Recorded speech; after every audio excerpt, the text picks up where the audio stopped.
यानी चतुर्थ अधिकम पंचाशत द्वितीय अध्याय के 54वें श्लोक के ऊपर चलेगा। तो यहाँ पर प्रसंग है, प्रसंग कहते हैं कर्म को लेकर के प्रश्न किया था। कह रहे जो कब वैराग्य को प्राप्त होगा, कब उस अरे अनामय पद को प्राप्त होगा व्यक्ति। अनामय जो रोगों से रहित है, सारी उपाधियों से रहित है, उस पद को कब प्राप्त हो जाएगा।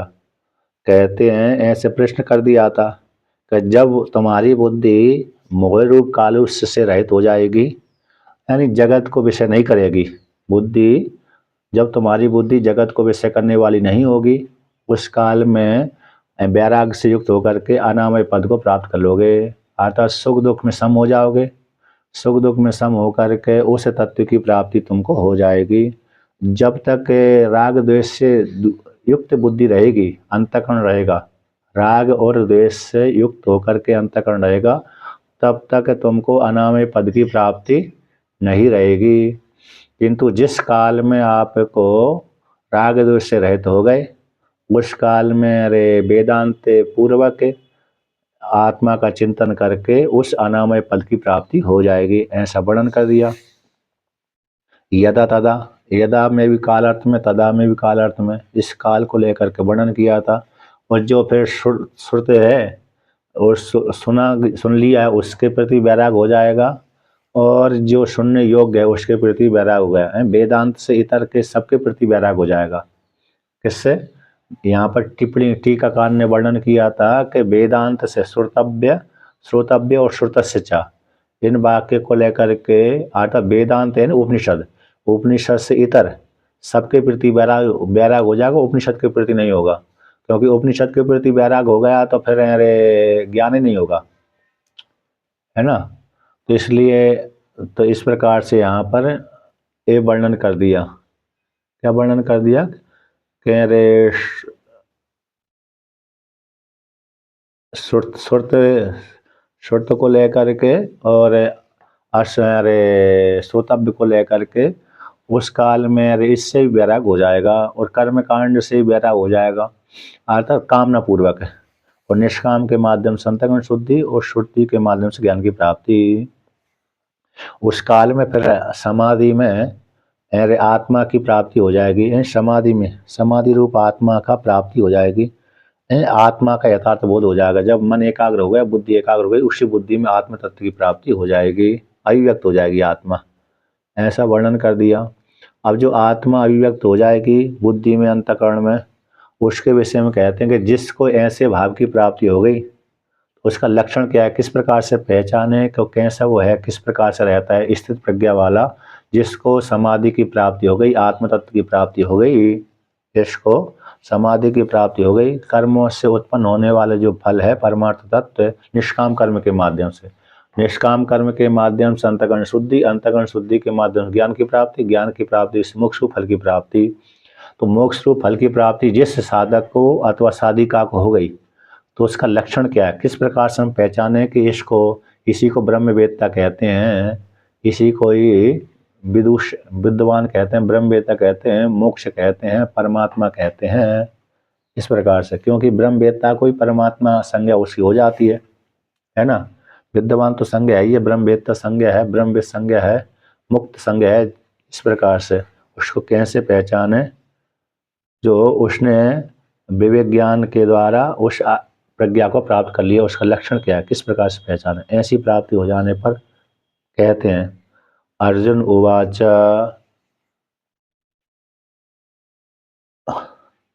स्थित प्रज्ञस्य क्या भाषा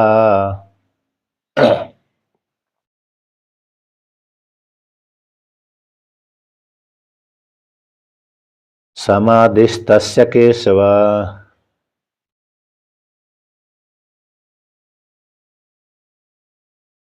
स्थित देहि किम प्रभासेत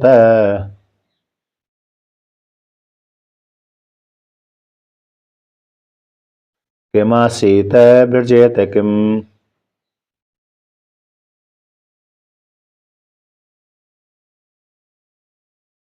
अच्छा, मेरी आवाज स्पष्ट आ रही है कि नहीं आ रही?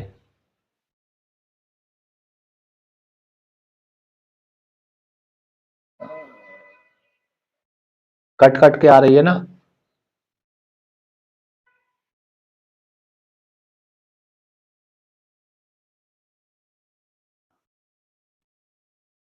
अरे जो दोबारा लगाऊं क्या है? ठीक है, ठीक है। तो यहाँ पर अर्जुन कहते हैं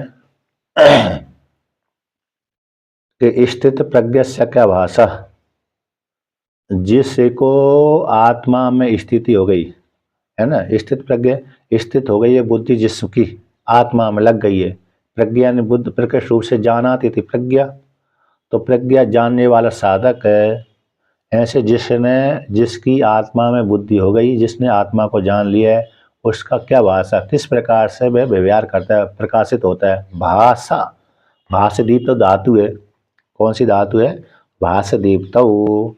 तो उसका क्या स्वभाव है, किस प्रकार से प्रकाशित होता है, किस प्रकार से बोलता है ना। अब समाधिस्तस्य केशव, समाधि में स्थित होने वाले उस साधक का, विद्वान का, ब्रह्मवेत्ता का तो हे केशव, किस प्रकार से स्थिति रहती है, स्थिति रहती है। भाष्यते, बोलता है। समाधि में किस प्रकार से स्थित रहता है, समाधिस्तस्य केशव। तो हे केशव, वह उस जो विद्वान है किस प्रकार से स्थित रहता है, समाधि में स्थित रहने वाला अथवा आत्मा का चिंतन करने वाला। समाधि का अर्थ है आत्मा, तो आत्मा का निरंतर चिंतन करने वाला वह किस प्रकार से दूसरे के द्वारा बोला जाता है, इसी को विद्वान कहते हैं। किस प्रकार से बोला जाता है। स्थित धी किम प्रभासेता, जो स्थित बुद्धि वाला है, किम प्रभासेता, कैसे दूसरे के साथ व्यवहार करता है, स्वयं भी कैसे व्यवहार करता है, दूसरे के द्वारा वह किस प्रकार से बोला जाता है, तो इसी को विद्वान कहते हैं। अब जो स्वयं भी किस प्रकार से दूसरे के साथ व्यवहार करता है, स्वयं भी किस प्रकार से अपने आप में व्यवहार करता है, दूसरे के साथ व्यवहार करता है, कैसे व्यवहार करता है। किमासीत, कैसे बैठता है। आसित, अरे आस उपवेशनी धातु है, तो बैठना अर्थ में हो गई। और प्रभासेता, भाषदीप तक धातु है, तो भाषा में पहले में भी भाषा शब्द आया, दूसरे पंक्ति में, तीसरी पंक्ति में, तीसरे पाद में भी भाषा शब्द आया, है ना। तो वहाँ पर किम प्रभाषिता, किम प्रभाषेता, किस प्रकार से बोलता है स्वयं भी। किमासीत है, किस प्रकार से बैठता है, आस उपवेशनी धातु। और ब्रजेत किम, गमन कैसे करता है। ब्रज गतु धातु है, तो ब्रज गतु धातु है, तो गमन अर्थ में होती है। गतु, गति का अर्थ ज्ञान भी होता है, गमन भी होता है, तो किस प्रकार से वो गमन करता है। तो ये लक्षण कितने हो गए, 4 लक्षण है। किम के का भाषा, कैसे वो स्थित प्रज्ञ, स्थित प्रज्ञ से समाधि तस्य केशवा। यह केशव, केशव शब्द का यहाँ पर यानी जो ब्रह्म आदि के ऊपर शासन करने वाले, है ना। केशव शब्द का अर्थ हो गया ब्रह्म। कम, कम ब्रह्म खम ब्रह्म आता ना, कम ब्रह्म खम ब्रह्म। तो कम ब्रह्म मतलब कम यानी सुकम हो गया, कम यानी सुख भी होता है, कम यानी ब्रह्मा जी भी होते हैं, कम यानी कमल भी होता है। कम यानी कमल, कम यानी सुख, कम यानी ब्रह्मा जी। और ईश ईश यानी शासन करने वाला, ब्रह्मा जी के ऊपर शासन करने वाला, अथवा कमल के ऊपर शयन करने वाला, अथवा जल के ऊपर शयन करने वाला। जीव, कम, कम शब्द का अर्थ जीव भी होता है, कम शब्द का अर्थ होता है जीव। तो जीव को अरे शासन, ऊपर शासन करने वाला, अथवा जीवों की गति, जीवों की गति, जीवों को शासन करने वाला। और कम यानी जल भी होता है, कम यानी जल, तो जल के ऊपर शयन करने वाला, जल के ऊपर शयन करने वाला। कम यानी जल, तो जल के ऊपर शयन करने वाला। कम यानी सुख है, यानी सुख को देने वाला, सुख को देने वाला। कम यानी जीव, तो जीवों की गति है। कम यानी ब्रह्मा जी, तो ब्रह्मा जी के ऊपर शासन करने वाला। और कम शब्द से ब्रह्मा ले लो, ईश शब्द से विष्णु, रुद्र ले लो, बा शब्द से विष्णु ले लो। क्या ले लो, कम शब्द से ब्रह्मा, ईश शब्द से रुद्र, ब शब्द से विष्णु, तीनों को मिलाकर के केशव कहते हैं। अथवा क शब्द से ब्रह्मा, ईश शब्द से विष्णु, ब शब्द से सूचना, ब गति गंधनय धातु है, उससे अर्थ होता है सूचना। तो इस प्रकार से सूचना देने वाला, इन सभी की सत्ता प्रदान करने वाला। एक ये सब शब्द के अर्थ हो गए, ठीक है ना। और दूसरा केशव शब्द का अर्थ है, अरे सब भी हो, हे केशव शब्द करेंगे, हे केशव है। तो पहले एक मैंने आपको कहानी अरे वो सुनाया था, श्लोक है, केशवम पतितम दृष्ट्वा पांडवा हर्षमागता, है ना। केशवम केशवम पतितम दृष्ट्वा पांडवा हर्षमागता रुदन्ति कौरवा सर्वे आहा केशव केशव। ये अरे व्यंग वो वाली वाणी है, हंसी वाली। केशवम पतितम दृष्ट्वा पांडवा हर्षमागतः रुदन्ति सर्वे कौरवा हा हा केशव, हा हा केशव, केशव हा केशव। यानी कम, यानी जल जल में सबको गिरा हुआ देख करके, है ना, केशव जल में, केशवम पतितम दृष्ट्वा द्रोण द्रोण केशवम पतितम दृष्ट्वा द्रोण हर्षम मागता। कैसे हो गए, केशवम पतितम दृष्ट्वा द्रोणम हर्षम मागता रुदन्ति सर्वे अरे कौरव हा केशव केशव। ऐसा वाक्य आता है। कुल कहाँ गया। अच्छा, मैंने एक कविता का है ना, कविता कहाँ लिखा था मैंने, एक कैसे होते हैं, हाँ ये है, केशवम पतितम दृष्ट्वा द्रोणो हर्षे मुपागता। ये श्लोक है, केशवम पतितम दृष्ट्वा द्रोणो हर्षे मुपागता रुदन्ति पांडवा सर्वे हा हा केशव केशव। यानी जल में सबको गिरा हुआ देख करके द्रोण यानी कौआ, काक है, कौआ है ना, हर्ष को प्राप्त हो गया। रुदन्ति पांडवा सर्वे, पांडव श्रृगाल सियार सारे चीत्कार करने लगे, हा हा केशव केशव, हमारा सब चला गया, हमारा भोजन चला गया। तो इसको ये मजाक वाला केशव शब्द है। तो यहाँ पर जो केशव शब्द है ब्रह्म का वाचक है ना। तो हे केशव, तो यानी ब्रह्मा विष्णु महेश को भी केशव कहते हैं। ब्रह्मा विष्णु के ऊपर शासन करने वाले को भी केशव कहते हैं। ब्रह्मा जी को शासन करने वाले को केशव कहते हैं। जल के ऊपर शयन करने वाले को केशव कहते हैं। और जीवों की गति केशव है। ऐसे केशव भगवान का व्यापक अर्थ हो गया।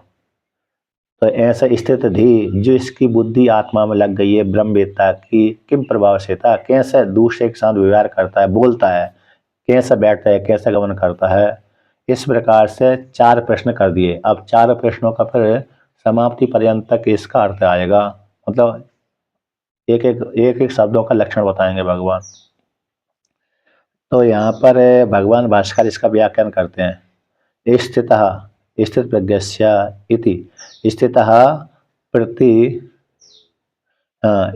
प्रतिष्ठितः अहम अस्मि परम ब्रह्म इति प्रज्ञा एषः स्थित प्रज्ञस्य तस्य का भाषा एवं किं भाषणं वचनं कथम असौ परैर्भाष्यते समाधिस्तस्य समाधौ स्थितस्य केशव।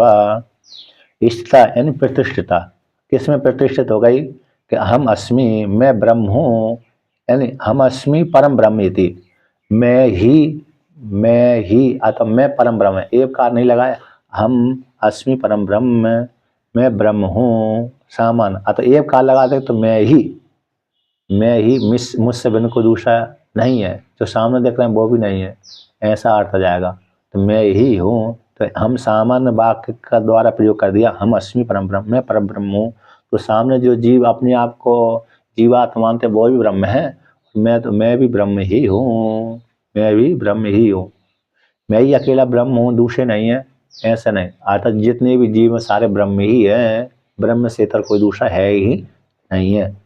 ऐसी निष्ठा जिसकी, ऐसी बुद्धि जिसकी बन गई है, तो हम अस्मि परम ब्रह्म, चाहे वो स्त्री हो चाहे वो पुरुष हो, है ना, चाहे वो कौन हो, स्त्री अथवा पुरुष दोनों कोई भी हो, जिसकी ऐसी निष्ठा बन चुकी है तो उसको तो यस जिसकी बहुवचन बहुरी समास कर दिया, जिसकी प्रज्ञा ऐसी बन गई है, सब स्थित प्रज्ञा वाला व्यक्ति कहलाता है। साधक अथवा साधिका दोनों ही आ जाएंगे। तस्य उस विद्वान का भाषा, प्रज्ञा शब्द स्त्रीलिंग वाचक है, इसलिए का शब्द का प्रयोग कर दिया, स्त्रीलिंग में का बन जाएगा, नहीं तो कहा। तो का भाषा यानी किस किम भाषणम, यानी भाषण, भाषण का अर्थ है भाषणम, क्या बोल, किस प्रकार से बोलता है, कथम किस प्रकार से, परेर भाषते दूसरे के द्वारा बोला जाता है, परेर यानी दूसरे के द्वारा, भाषते कौन, समाधिस्थस्य यानी समाधि में स्थित वाले व्यक्ति को किस प्रकार से व्यवहार करता है दूसरे के द्वारा, दूसरे के साथ है, दूसरा व्यक्ति इनके साथ कैसे व्यवहार करता है। स्थित धी, अब स्थित धी का अर्थ करते हैं, तो स्थित प्रज्ञा, आपका स्थित प्रज्ञा हो गए, स्थित हो गई ये प्रज्ञा जिसकी, यानी विज्ञान विद्वान, तो ऐसा जो विद्वान अपने आप को ब्रह्म रूप से जानता है, ऐसे स्वयं बा किम भाषते किम प्रभाषिता, कैसा दूसरे के साथ बोलता है, बोलेगा तो सही, मैं ब्रह्म हूँ इस प्रकार से बोलता है, कि मैं जीवात्मा हूँ इस प्रकार से बोलता है, कि मैं ईश्वर हूँ इस प्रकार से बोलता है, कि भेद बुद्धि पूर्वक बोलता है।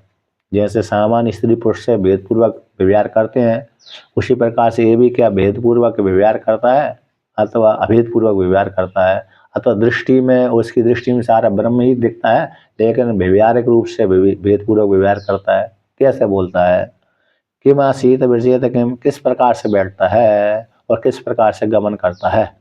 आसनम विरजनम व तस्य कथम इत्यर्थ, कथम यानी किस प्रकार से, किम आसीत किस प्रकार से बैठता है, किस प्रकार से बोलता है, यानी आसीत शब्द का आसनम, विरजनम विरजेत का अर्थ विरजनम, तस्य उसका किस प्रकार से बैठना उठना होता है दूसरे के साथ है, कैसे उठता है बैठता है चलता है पड़ता है। स्थित प्रज्ञा लक्षणम, स्थित प्रज्ञा वाले व्यक्ति का, साधक का, विद्वान का लक्षण अन्य श्लोक पृच्छति, श्लोक के द्वारा अर्जुन पूछता है भगवान श्री कृष्ण से। ऐसी प्राप्ति हो जाने पर, अर्जुन के द्वारा पूछे जाने पर, तो भगवान कहते हैं श्री भगवान उवाचा, है ना। अच्छा, यहाँ पर इसकी भूमिका आती है कि यो ही आदिता एव संन्यस्य कर्माणि ज्ञान योग निष्ठायां प्रवृत्तो यश्च कर्म योगेन तयोः स्थित प्रज्ञस्य प्राजहाति इति आरभ्य अध्याय परिसमाप्ति पर्यंतम स्थित प्रज्ञ लक्षणम साधनम च उपदिश्यते। कि यो आदि से, तो ब्रह्म यहाँ पर जो व्यक्ति आदिता ही, क्योंकि यस्मा जिस कारण से, उत्तर देने के लिए यहाँ पर भूमिका की रचना करते हैं। यहाँ पर प्रतिवचनम अवतारितुम पातनिकाम करोति, तो पातनिका शब्द आता है, वो भूमिका को वर्णन करते हैं। भूमिका बनाते हैं, प्रस्तावना बनाते हैं, भूमिका बनाते हैं, प्रश्न करते हैं कि भविष्य में किस प्रकार से हो, इस प्रश्न कैसे बनेगा, उत्तर कैसे प्रकार से देंगे। तो कहते हैं आदिता, शुरू में आदि से ही, यानी आदिता यानी ब्रह्मचर्य अवस्था में ही, किसमें, ब्रह्मचर्य अवस्था में ही, संन्यस्य कर्माणि कर्मों को त्याग करके, यानी दोनों प्रकार से ना, कोई व्यक्ति घर जीवन के बाद संन्यास धारण का त्याग करता है, कोई व्यक्ति घर जीवन से पहले ही ब्रह्मचारी अवस्था में ही सारे व्यवहार आदि को त्याग कर देता है, गुरुकुल में रह करके वैराग हो जाता है। दोनों प्रकार से, चाहे गुरुकुल से वैराग ले लिया हो, चाहे उसने घर जीवन भोग करके वैराग लिया हो, लेकिन दोनों को फिर बाद में ब्रह्मचर्य का अवस्था ही पालन करना पड़ती है। किसको, दोनों को ही। नहीं, ब्रह्मचर्य का अवस्था का पालन नहीं करेगा तो फिर व्यक्ति को वो निष्ठा नहीं बन पाई, मतलब दूसरे जगत दूसरे विषय में चिंतन करेगा तो फिर इधर की चिंतन छूट जाएगा। इस प्रकार से, तो इस प्रकार ब्रह्मचर्य अवस्था में ही संन्यस्य कर्माणि, इन कर्मों को त्याग करके, ज्ञान योग निष्ठायाम प्रवृत्तो, अब कर्मों को त्याग कर दिया। कर्मों का त्याग मतलब कैसे, कामना का त्याग कर दिया, और सकाम कर्म नहीं करता था, निष्काम कर्म करता था। और निष्काम कर्म किसके लिए करता था, ईश्वर की प्राप्ति के लिए, यानी कामना से रहित होकर मात्र एक ही कामना है, आत्म कामना, ईश्वर के दर्शन, ईश्वर की प्राप्ति, ईश्वर की प्रसन्नता, यानी आत्मा की, ईश्वर की प्रसन्नता ही आत्मा की प्राप्ति होती है। यानी ईश्वर क्या देता है, ईश्वर प्रसन्न हो गया तो उसको ज्ञान दे देता है ना। ईश्वर प्रसन्न हो गया तो ज्ञान ही देता है, मोक्ष दे देता है। तो ईश्वर के लिए जो कर्म करता है उसको भगवान ईश्वर बुद्धि योग दे करके ज्ञान की प्राप्ति करा देते हैं। तो ईश्वर की प्रसन्नता के लिए कर्म करता था, तो इस प्रकार से ज्ञान योग निष्ठा में प्रवृत्त हो गया। ऐसा अधिकारी ऐसा जा और जो ज्ञान योग निष्ठा में प्रवृत्त होने वाला अधिकारी यश्चा कर्मयोग के द्वारा भी क्रम से परंपरा के द्वारा, एक तो पूर्व जन्म के संस्कार उसके थे इसलिए उसने ब्रह्मचर्य यहाँ पर दो प्रकार से लेना है। पूर्व जन्म में उसने बहुत साधना करी थी लेकिन ज्ञान निष्ठा उसकी बनी तो थी लेकिन कम बन पाई थी, तो शरीर छूट गया। तो शरीर छूटने के पश्चात पुनः किसी के घर में पैदा हुआ, पैदा होने के पश्चात गुरुकुल में गया, गुरुकुल में ही उसको वैराग हो गया, यानी वैराग हो गया। पढ़ते पढ़ते ही अध्ययन करते करते फिर वो घर में नहीं गया, अर्थात उसने कर्मों का त्याग कर दिया, संन्यास धारण कर लिया, है ना। एक उत्तम अधिकारी होगा। और दूसरा फिर पूर्व जन्म के संस्कार बहुत कम थे, गौण थे अरे परमात्मा की प्राप्ति के लिए, तो जन्म हुआ तो फिर उसने अरे गुरुकुल में गए, अध्ययन किया, घर आ गया, घर आकर के निष्काम कर्म किए, कर्म सकाम भी किए, निष्काम कर्म किए, तो उससे फिर उसको और वैराग हो गया। तो कर्म के माध्यम से कर्म को योग बना करके सत्संग के माध्यम से उसको वैराग बन गया, निष्काम कर्म करता रहा, तो निष्काम कर्म करते करते करते उसको वैराग हो गया, तो उसके माध्यम से ही उसने क्या कर लिया, ज्ञान निष्ठा में प्रवृत्त हो गया, तो दोनों ही हो गए। तो ऐसे दोनों का जो दोनों ज्ञान निष्ठा में प्रवृत्त होने वाले दोनों का कहते स्थित प्रज्ञस्य यहाँ जो 54वां श्लोक है, प्राजाति इत्यादि को ले, स्थित प्रज्ञस्य प्राजाति इत्यादि यहाँ से लेकर के अब इति आरभ्य यहाँ को लेकर के इस अध्याय से इस 54वें श्लोक के 55वां पंचधिकम पंचाशत श्लोक को लेकर के, तो यहाँ से आरंभ करके अध्याय परिसमाप्ति पर्यंत तक, यानी द्वितीय अध्याय की जहाँ पर समाप्ति 72वें श्लोक है। इसमें द्वितीय अध्याय में कितने श्लोक हैं, 72, 2 अधिकम सप्तति, है ना, हाँ 72 श्लोक है। तो इस प्रकार से तो यहाँ तक है, तो यहाँ तक है स्थित प्रज्ञा लक्षण, स्थित प्रज्ञा वाले साधक के लक्षण, साधन लक्षण भी किस प्रकार से खाता है, पीता है, उठता है, बैठता, व्यवहार करता है, इसी द्वितीय अध्याय में 72 श्लोक है ना।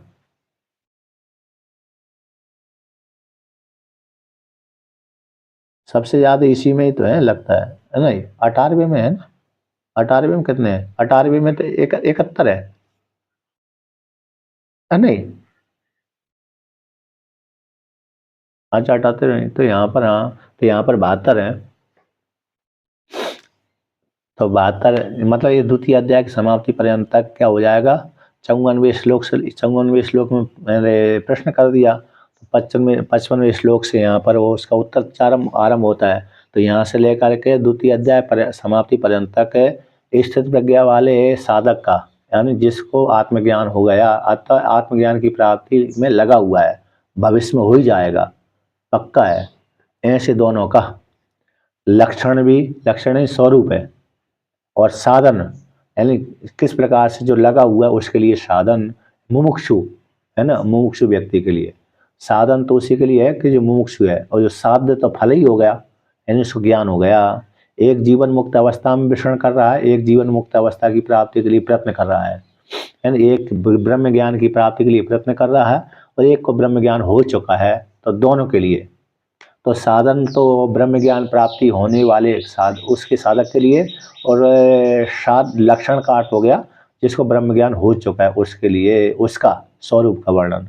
तो ये ऐसे स्थित प्रज्ञा वाले साधक का लक्षण और उस स्थित प्रज्ञा की प्राप्ति के लिए साधन का वर्णन उद्देश्यते उपदेश करेंगे, कहाँ तक, अध्याय समाप्ति पर्यंत तक साध्य और साधन दोनों के वर्णन, साध्य भी है और साधन भी है।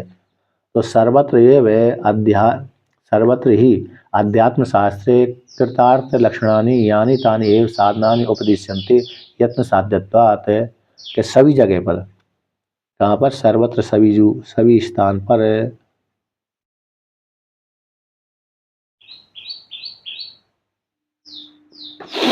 यहाँ पर वर्णन किए है कि सर्वत्र सभी ग्रंथों में, कहाँ पर, अध्यात्म शास्त्र में यन क्योंकि जितने भी साध्य साधन लक्षण आते हैं तो अध्यात्म अध्यात्म शास्त्र में यानी उपनिषद में वेदांत में यानी आत्मा को विषय करना, अध्यात्म शास्त्र मतलब आत्मा को विषय करने वाले शास्त्रों में कृतार्थ लक्षणानी, तो कृतार्थ जो कृतकृत हो गया, कृतकृत हो गया है ना, कृतार्थ यानी जो ता प्रत्यात है भूतकाल का वाचक होता है, कृतार्थ लक्षणानी जो कृतकृत हो गया है ऐसे उसके लिए, यानी जो कहे गए हैं अध्यात्म शास्त्र में जो कृतार्थ के लिए लक्षण कहे गए हैं, तानी बेही तानी बेही साधनानि उपदिश्यते, वो साधक के लिए साधन कहे गए हैं, जो कृतार्थ के लिए लक्षण कहे गए हैं, स्वरूप कहा गया है, कृतकृत हो चुका है ऐसे व्यक्ति का जो लक्षण है वही मुमुक्षु के लिए साधन बन जाते हैं। क्या बन जाते हैं?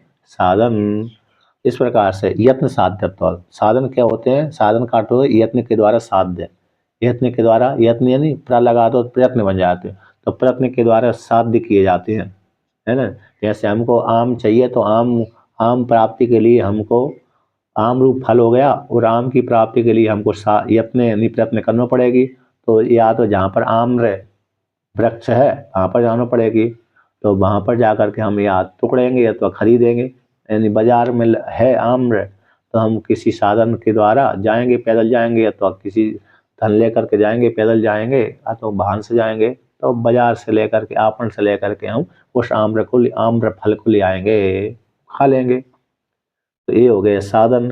और साध्य कौन हो गए? आम्र, हमको आम्र का फल हमको प्राप्त हो गया, है ना। आम्र संस्कृत में आम्र बोलते हैं, हिंदी में आम बोल जाता है, तो आम्र का फल यानी आम का फल आम, तो वो जो जो लक्षण होते हैं वही साधन हो जाते हैं मोक्ष के लिए, प्राप्ति करने वाले के लिए।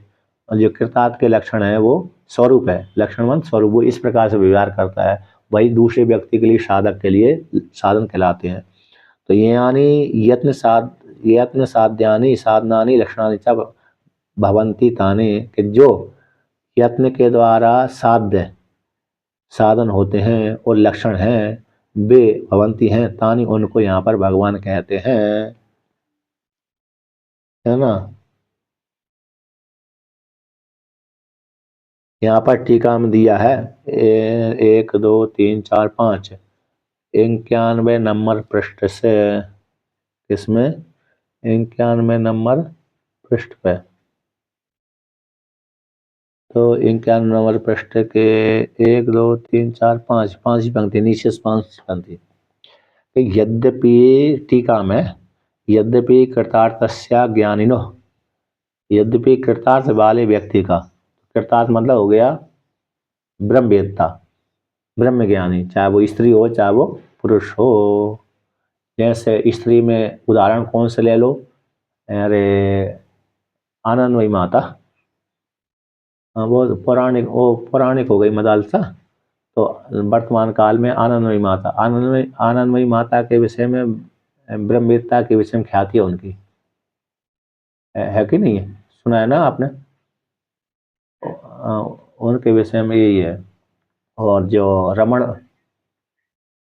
अच्छा अच्छा, उनका आश्रम अच्छा है, वहाँ पर साधिका है ना, महिलाएं रहती हैं, स्त्रियां, मतलब महिलाओं के लिए अच्छा स्थान है वो, बहुत जगह महिलाओं को नहीं रखते हैं ना, तो इसलिए साधिका के लिए वहाँ पर वो अच्छा स्थान है, बहुत जगह तो रखते हैं, बहुत जगह नहीं भी रखते हैं, तो वहाँ पर वो आनंदमयी माताएं रहती हैं, तो उनकी प्रसिद्धि है हरिद्वार में, हरिद्वार का वृंदावन में ही होगा, हरिद्वार का मेरे को पता है, खनखल में है, दक्ष प्रजापति मंदिर के पास में ही है उनका आश्रम। उसका कहाँ पर? अच्छा अच्छा अच्छा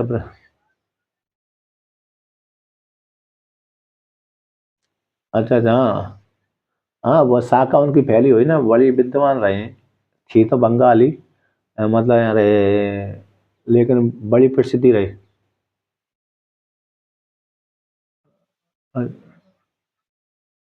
हाँ, तो ये है, तो उनका ये, तो उन्हीं को ले ली। तो यहाँ पर कहते हैं यद्यपि कृतार्थ व्यक्ति वाले व्यक्ति की ज्ञानी की ज्ञान लक्षण, जो ज्ञान लक्षण है तद रूप से वो फल वाले हैं। तद रूप से यानी ज्ञान रूप से फल वाले होने से न साधनत्व अ, अमृता अमृता नंदमयी माता और वो दक्षिण भारत में आश्रम है उनकी तो नहीं बोल रहे?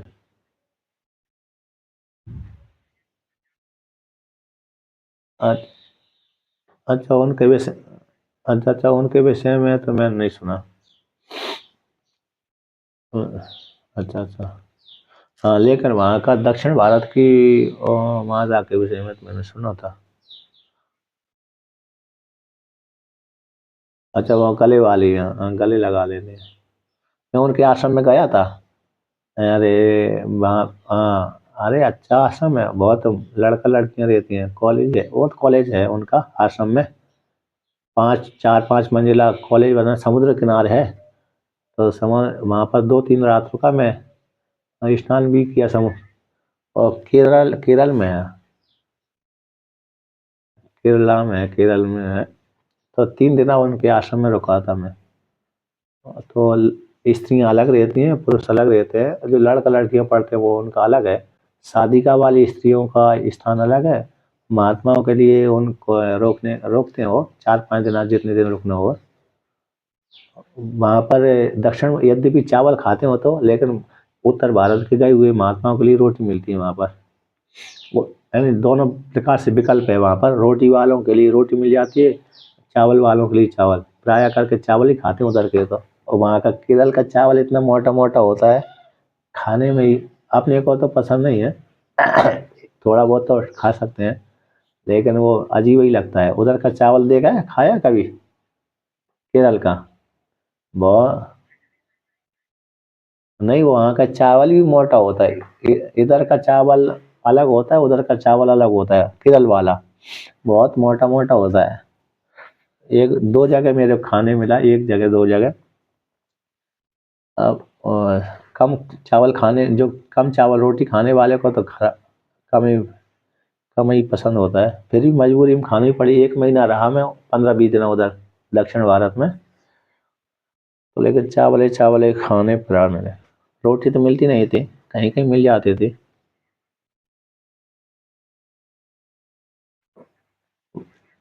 वहां भी गया था, मेरे को वहां पर गया तो था मैं, लेकिन वो मेरी बुद्धि वहां पर खराब हो गई। उनके आश्रम में न रुक कर दूसरे के में चला गया मैं।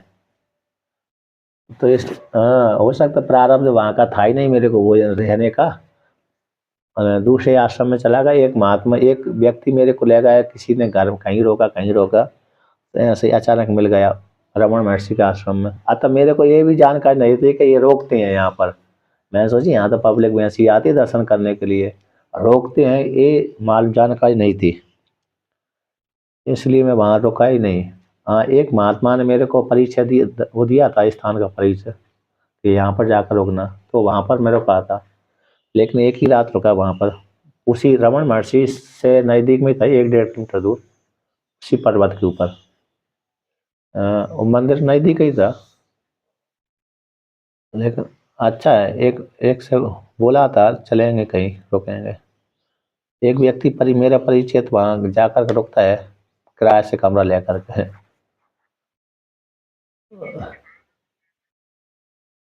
अच्छा अच्छा। हाँ, हाँ, एक व्यक्ति यहाँ अच्छा लखनऊ का है एक, तो लखनऊ को वहाँ जाकर रुकते हैं। तो देखिए, अरे अब आगे कहते हैं, जो यद्यपि ज्ञानी का ज्ञान रूप से वो फल वाला है, साधना तो वो उसके लिए साधना तो प्राप्ति नहीं होती, उसके लिए तो कैसे साधना की प्राप्ति नहीं होती, तथापि फिर भी जिज्ञासु के लिए तब है। ठीक है, हम देख रहा हूँ। तथापि फिर भी जिज्ञासु व्यक्ति के लिए तो व्ययी कैसे यत्न द्वारा साध्य होने से साधना तो प्राप्ति हो जाती है। जो ज्ञानी के ज्ञान लक्षण है ना, ज्ञान लक्षण पे अरे जिज्ञासु व्यक्ति के लिए, मुमुक्षु व्यक्तियों के लिए यत्न के द्वारा साध्य होने से साधन कहलाते हैं, है ना। तो लक्षणम चात्र ज्ञान सामर्थ्य लब्धम अनुदिते न विधीयते। तो लक्षण यहाँ पर ज्ञान सामर्थ्य के द्वारा लब्ध प्राप्त होते हैं, इसलिए अनुवाद किए कर लिए गए हैं, विधान नहीं किए गए।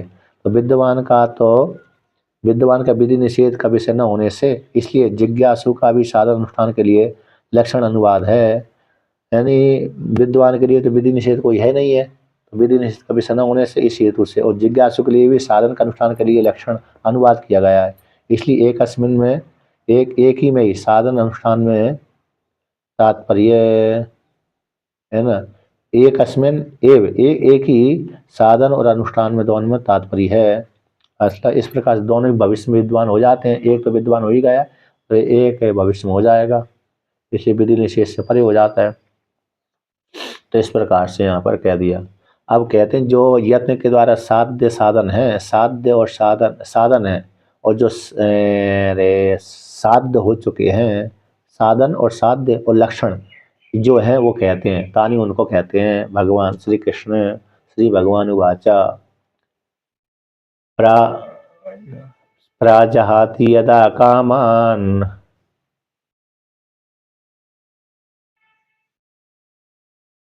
सर्वान् पार्थे मनोगतान्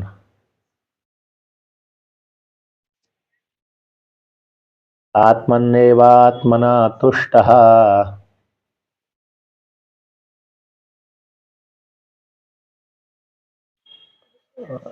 स्थित प्रज्ञस्तदा तदोच्यते।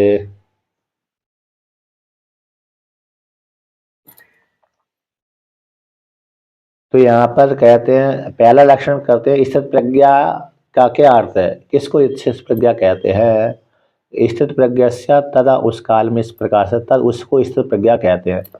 चौथे पाद की श्लोक के चौथे पाद का जो है इसको स्थित प्रज्ञा तदा उच्चते तदा उच्चते, उस काल में ऐसी स्वभाव जिसको प्राप्त हो गए उसी को स्थित प्रज्ञा कहते हैं, है ना।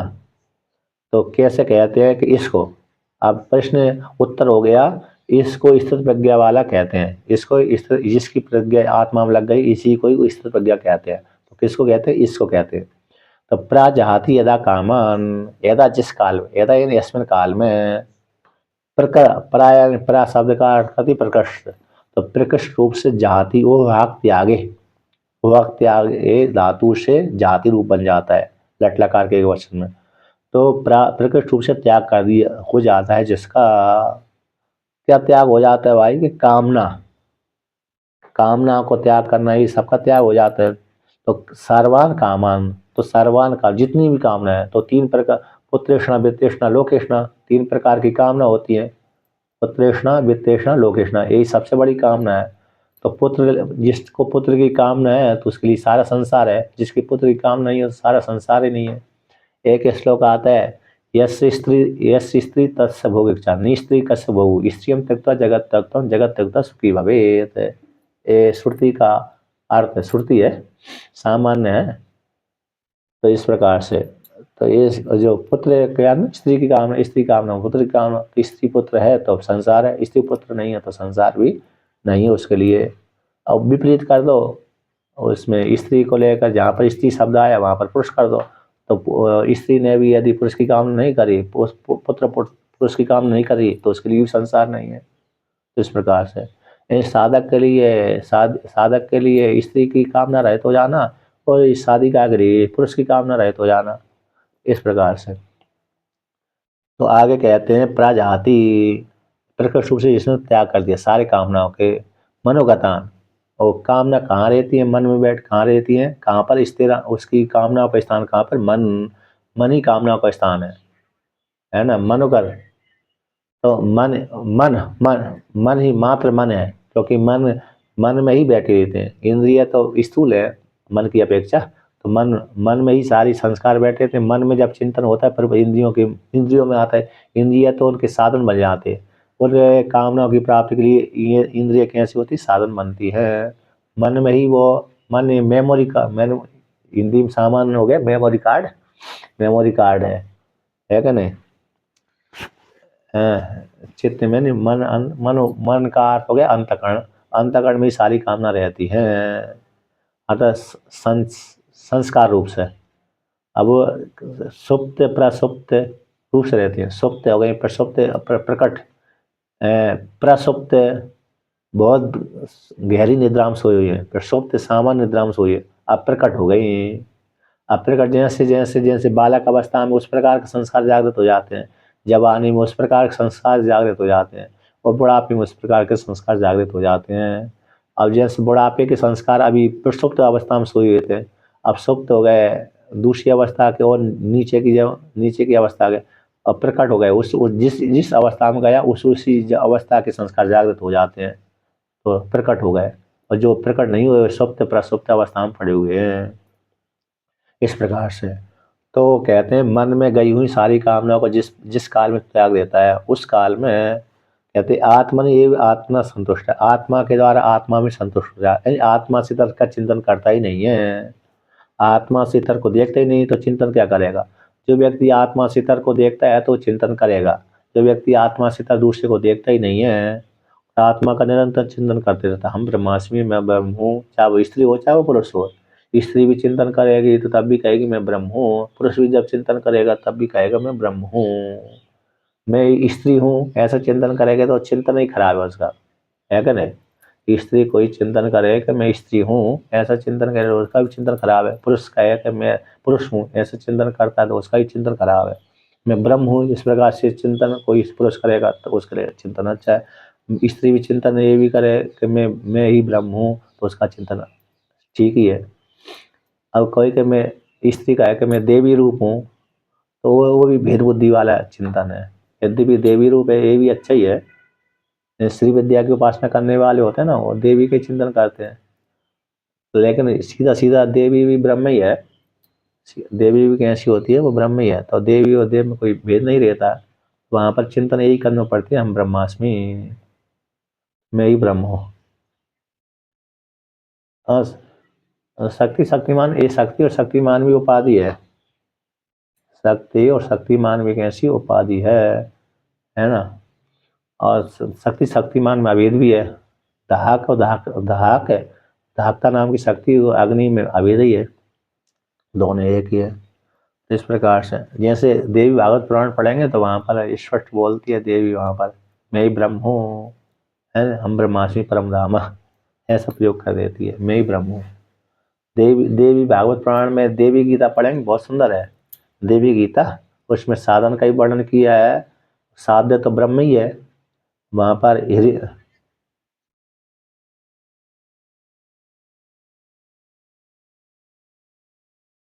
कौन सा, किसमें?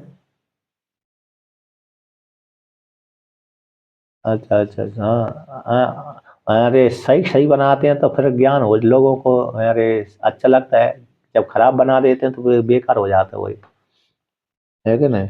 इधर उधर के मटेरियल मिला देते हैं देवी को तो फिर खराब लगता है, और नहीं तो सही सही उपनिषद के अनुसार पुराणों के अनुसार बनाते हैं तो अच्छा लगता है, फिर ज्ञान हो जाता है लोगों को।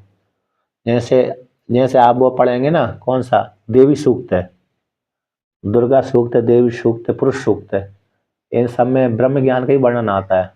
देवी सूक्त तो है ही है, दुर्गा सूक्त देवी सूक्त में सीधा निर्गुणाकार परमात्मा का ही वर्णन किया है उसमें, तो मुझसे बिन कोई दूसरा ही नहीं है, देवी कहती है विशेष रूप से देवी भाग, हाँ देवी सूक्त पढ़ो, नहीं तो देवी देवी पुराण में देवी गीता आती है, देवी भागवत पुराण में देवी गीता बहुत सुंदर है।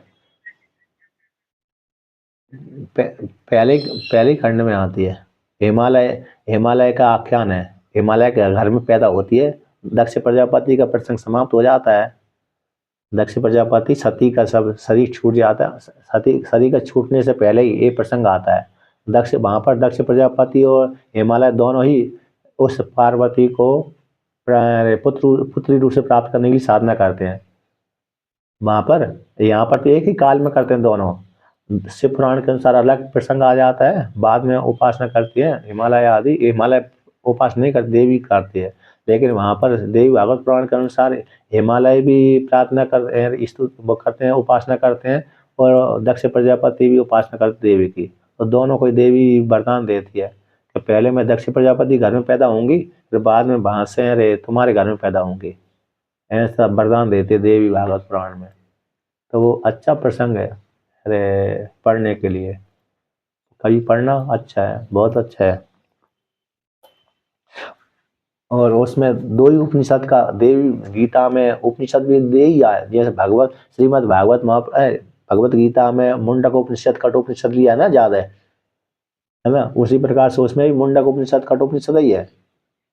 मुंडक उपनिषद के मंत्र, सारे मंत्र ले लिए प्रधान प्रधान, और कठोपनिषद के सारे मंत्र ले लिए प्रधान प्रधान, और साधना आदि का वर्णन कर दिया।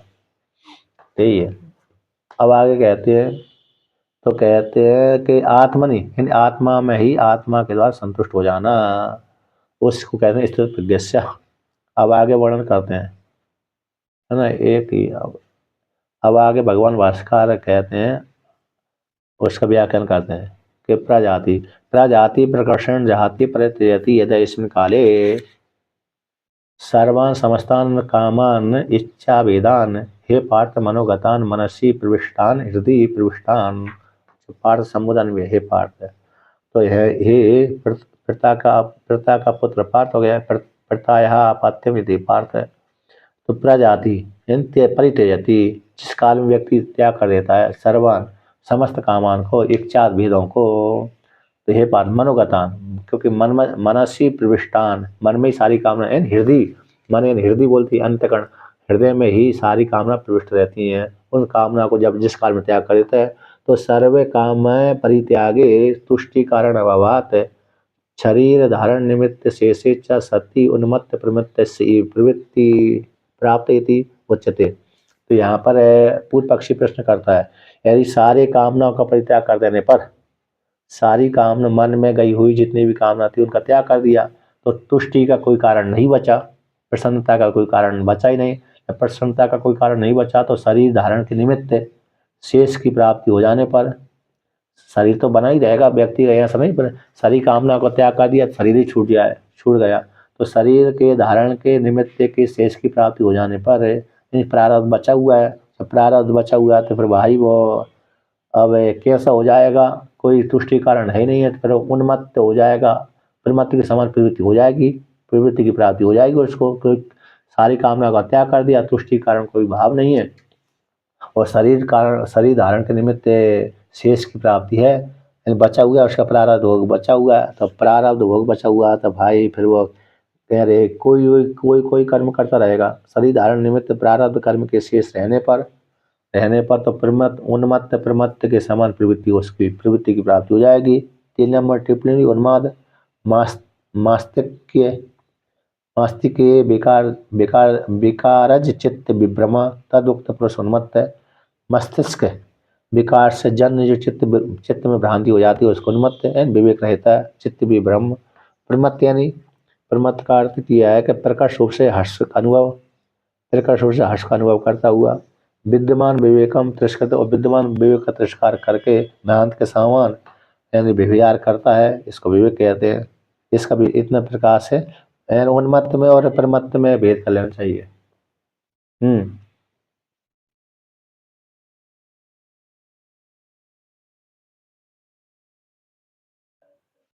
आत्मज्ञान हो जाने पर क्या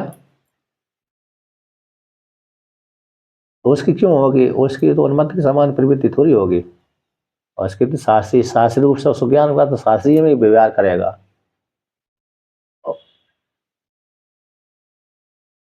तो यहाँ पर पूर्व पक्षी प्रश्न कर रहा है कि सारे मन में जो कामना है, यदि कामना को अरे त्याग कर दिया तो तुष्टि का कोई कारण बचा नहीं, प्रसन्नता का कोई कारण बचा नहीं, रहने का कोई कारण नहीं बचा, और शरीर धारण करने के है तुष्टि और प्रसन्नता का कोई कारण बचा नहीं, ये सारी कामना का त्याग कर दिया। जैसे जिसने सबका त्याग, घर का त्याग कर दिया है, जमीन संपत्ति का त्याग कर दिया, घर को भी बेच दिया है, अब उसको वहां पर रहने का कोई कारण थोड़ी बचा है, मैं यहाँ रहूंगा, इसी घर में रहूंगा। जिसने दान कर दिया सारा, अपना पूरी संपत्ति दान कर दी, घर का भी दान कर दिया, अब वो जिस पुरुष हो या चाहे स्त्री, उसने दान कर दिया, अब कहा मैं इसी घर में रहूंगी, तो रहने का कोई कारण नहीं बचा।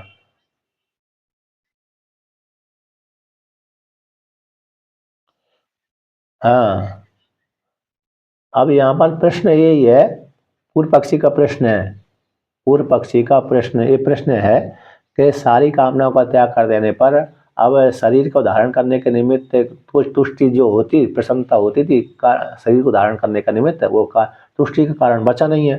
अब वो व्यक्ति का प्रारब्ध कर्म समाप्त हुआ नहीं था, तो प्रारब्ध कर्म समाप्त नहीं हुआ था, प्रारब्ध कर्म उसका बचा हुआ है, तो फिर व्यक्ति उन्मत्त प्रमत्त के समान प्रवृत्ति उसकी हो जाएगी। ये कहने का तात्पर्य पूर्व पक्षी प्राप्त, ऐसे पूर्व पक्षी के द्वारा प्राप्त हो जाने पर तो सिद्धांति उसमें उत्तर देता है कि भाई ऐसा देखो, सारी कामना का त्याग हो जाने पर वो इसका चिंतन करेगा, किसका? आत्मनि एव, यानी प्रत्येक आत्मस्वरूप एव आत्मनः स्वयं एव भाय लाभ निरपेक्ष तुष्टा परमार्थ दर्शनम, परमार्थ दर्शनम परमार्थ दर्शन अमृत रस लाभ लाभेन अन्यस्माद् अलम प्रत्यवान स्थित प्रज्ञस्य स्थितः प्रतिष्ठितः आत्मा अनात्म विवेकज्ञा प्रज्ञेयस्य स्थित प्रज्ञो विद्वान तदा उच्यते। कहते आत्मा में ही, सप्तमी व्यक्ति दे दिया आत्मन एव, आत्मा में ही, आत्मनि का अर्थ करती पृथक आत्मस्वरूप में ही, पृथक आत्मस्वरूप में ही आत्मा के द्वारा, स्व के द्वारा, स्व के द्वारा स्व में ही, यानी बाह्य लाभ की अपेक्षा किए बिना, बाह्य लाभ जैसे बाह्य लाभ कौन होगा? जैसे हमने पुत्र को देख लिया तो उससे प्रसन्न होता है व्यक्ति, पुत्री को देख लिया प्रसन्न हो जाता है, माता को देख लिया, पिता को देख लिया, भाई बंधु को देख लिया, पत्नी आदि को देख लिया, पति आदि को देख लिया, तो व्यक्ति की मन में प्रसन्नता हो जाती है, तो ये बाह्य लाभ हो गया। बाह्य लाभ की अपेक्षा किए बिना ही अपनी आत्मा में अपने आप रूप से ही संतुष्ट हो जाना है। इन परमार्थ दर्शन जो अमृत है, उस अमृत रस में रस के लाभ हो जाने से अन्य स्माद आत्मा, आत्मा के रस से इतर का जो उसमें अलम प्रत्यय हो गया, पर उसके लिए निकृष्ट हो गया, तो उस बाह्य लाभ की उसको अपेक्षा है ही नहीं है। ऐसे अन्यस्माद आत्मा से इतर, आत्मरस से इतर का अलम प्रत्यय वाला इन बाहर के लाभ से संतुष्ट होता ही नहीं है, आत्मा के लाभ से संतुष्ट होता है। ऐसा जो स्थित प्रज्ञा वाला है, साधक है ना, इसी को स्थित प्रज्ञा कहते हैं। स्थिता है प्रतिष्ठित हो गई है आत्मा में ही, आत्मा और अनात्मा के विवेक से उत्पन्न होने वाली प्रज्ञा जिसकी हो गई, ऐसे उसी साधक को, उसी विद्वान को स्थित प्रज्ञा कहते हैं। और साधन और साध्य और विद्ध मोक्ष के लिए साधन बन गए। इस प्रकार से आत्मा में संतुष्ट रहे, एक तो आत्मा में संतुष्ट रहता ही है तो वो साध्य हो गया, आत्मा के द्वारा आत्मा में संतुष्ट होता है, बाह्य के द्वारा संतुष्ट नहीं होता, तो वो तो जीवन मुक्त हो गया। अब दूसरा व्यक्ति प्रयत्न करता है कि मैं अपनी आत्मा के द्वारा आत्मा में संतुष्ट हूँ, यानी बाहर का चिंतन न करूँ, अंदर का ही चिंतन करूँ, आत्मा का चिंतन करूँ। ऐसी आत्मा और अनात्मा के विवेक से उत्पन्न होने वाली प्रज्ञा जिसको हो गई, उसी को स्थित प्रज्ञा विद्वान कहते हैं, उस काल में कहते हैं। यानी भगवान भास्कर उसका अर्थ करते हैं कि त्यक्त पुत्र दत्त श्लोकेष्ण संन्यास्य आत्मरामा, अलम यानी पर्याप्त है, अलम के अर्थ कई अर्थ, पर्याप्त हो गया, सीमा हो गया, अलम अलम है निकले कई अर्थ, अलम के चार अर्थ होते हैं, जहाँ जैसा प्रसंग आएगा भाई, जहाँ जैसे प्रसंग आते उसी का अनुसार। या अब हाँ, बाह्य पदार्थों की अपेक्षा उसको नहीं है, बाह्य पदार्थों की से पर्याप्त हो गया, मन छोड़ दिया, बाह्य पदार्थ बाह्य विषय को सेवन करता ही नहीं है, इससे उससे उपराम हो गया। तो अलम के जो चार अर्थ होते हैं, है ना, और अलम यानी पूर्ण भी नहीं हो, कभी कभी पूर्ण भी नहीं होता है, अलम होता ही नहीं, जैसे अग्नि कभी छकाती नहीं है, अग्नि को कहा कितनी भी आहुति डालो पूर्ति हो जाए नहीं, जहाँ पर पेट भरा गया, भोजन करने बैठा हुआ कोई व्यक्ति, अलम यानी पर्याप्त है। अब मैं है अलम के चार शब्द, चार अर्थ है, अलम के कहाँ देखो मैं,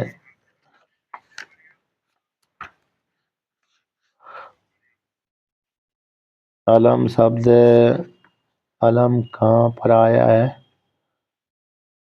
अलम को तो चतुर्थी समास में शब्द आया था,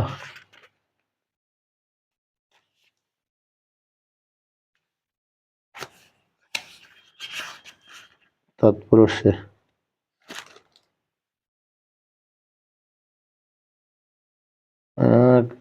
वो तो देखना पड़ेगा मेरे को भी कहाँ पर आया शब्द, एक हाँ, क्योंकि ये तो शब्द शब्द आते रहते हैं। आत्मा के प्रति आत्मा से तर्क चाहता नहीं है आत्मा से तर्क के लिए पर्याप्त हो गया। हाँ, मिथ्या हो जाते हैं, नहीं स्वीकार नहीं करता। इस प्रकार से वहाँ पर आया। हाँ, ये देख ही नहीं रहा कहाँ पर आया अलम शब्द, है कि नहीं। ये है, चलो बाद में ही होगा वहाँ तो। कहाँ पर मेरे को ही नहीं दिख रहा। भक्ति समृद्ध समृद्ध योग पद वसनेशु। हाँ, वो नहीं दिख रहा कहाँ पर आया। द्वितीय तृतीय गतियापन्न, तृतीय चतुर्थी तदर्थ, पंचमी श्रवण श्रवण। तो देखिए, अब यहाँ पर कहते हैं त्यक्त, कहते हैं त्यक्त पुत्र, यानी त्यक्त त्याग कर दिया किसको, कामना को, पुत्रेषणा वित्तेषणा लोकेषणा। जैसे बृहदारण्यक उपनिषद में ये तीन इष्णाओं को प्रधान रूप से वर्णन किया है। पुत्रेषणा को त्याग कर दिया, पुत्र कहते हैं, पुत्र का त्याग कर दिया मतलब स्त्री का त्याग कर दिया उसने, और स्त्री ने पुरुष को, पुत्र का त्याग कर दिया तो मतलब पुरुष का त्याग कर दिया, तो स्त्री में आ जाएगा, रूढ़ हो जाएगा। तो पुत्र का त्याग करना होता है स्त्री का त्याग करना, और वो साधिका के लिए पुत्र का त्याग करना मतलब पुरुष का त्याग करना। वित्त का त्याग कर दिया, दोनों में सम रहेगा। वित्त यानी वित्त ही होता है, धन ही होता है, तो दोनों प्रकार धन, देव धन और लौकिक धन, है ना। धन नहीं रहेगा तो कर्मकांड कैसे करेगा, तो इसलिए दोनों दोनों समान हो गया। और लोकेशना का तो है ख्याति ऐश्वर्य। व्यक्ति सबका त्याग कर देता है, अंत में यश का त्याग नहीं करता, है ना। इस यश यश बड़ा खतरनाक रहता है। जो बड़ी बड़ी सिद्धि को प्राप्त करने वाले के मन में भी यश बैठा रहे, मेरी जय जयकार होता रहे, ये लोग कृष्ण कहलाती है, सम्मान प्राप्त होता रहे, है ना। इस प्रकार से तो पुत्रेषणा वित्तेषणा लोकेण। कभी कभी नेता एक एक नेता दूसरे नेता के विषय में दोष लगाते हैं ना कि हाँ, इधर मत दीजिए। मैं तो कहते हैं पुत्रेषणा वित्तेषणा लोकेषणा, तीनों इष्णाओं को त्याग करके, तो साधक होता है साधिका, कोई भी सन्यासीन त्याग करके, आत्मरामा आत्मनि एव रमति इति, आत्मराम आत्मा में रमण करता है। रमुक्लियम धातु से राम शब्द बनता है, तो आत्मा में ही रमण करता है, असमन धातु से। आत्मक्रीड़ा आत्मा में खेलता है, क्रीड़ा में खेलना हो रहा है, तो आत्मा में खेलता है। स्थित प्रज्ञा इति उच्यते, उसी को ऐसे इसी को कहते हैं आत्मा का चिंतन करता है, आत्मा में रमण करता है, आत्मा में संतुष्ट होता है, इसी को कहते हैं स्थित प्रज्ञा। यानी ये देखिए टीका में इसको कह देते हैं, टीका के माध्यम से और समझ लीजिए। अरे 52वें नंबर पृष्ठ की 55वें श्लोक की दूसरी पंक्ति, 1 2 3 4 5 छठी पंक्ति है ऊपर से।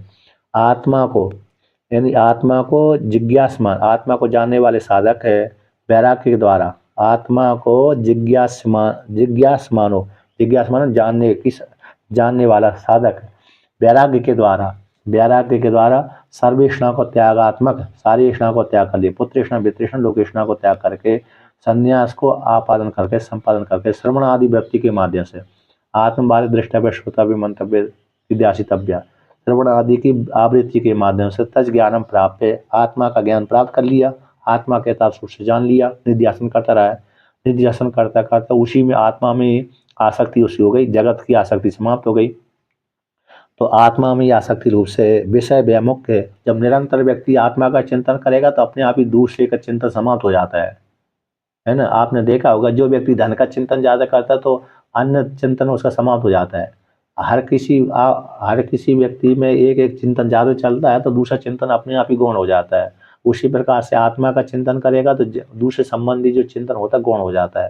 तो आत्मा में आसक्ति हो जाने से, तो आत्मा का निरंतर चिंतन करने से जगत का चिंतन अपने आप ही छूट जाता है।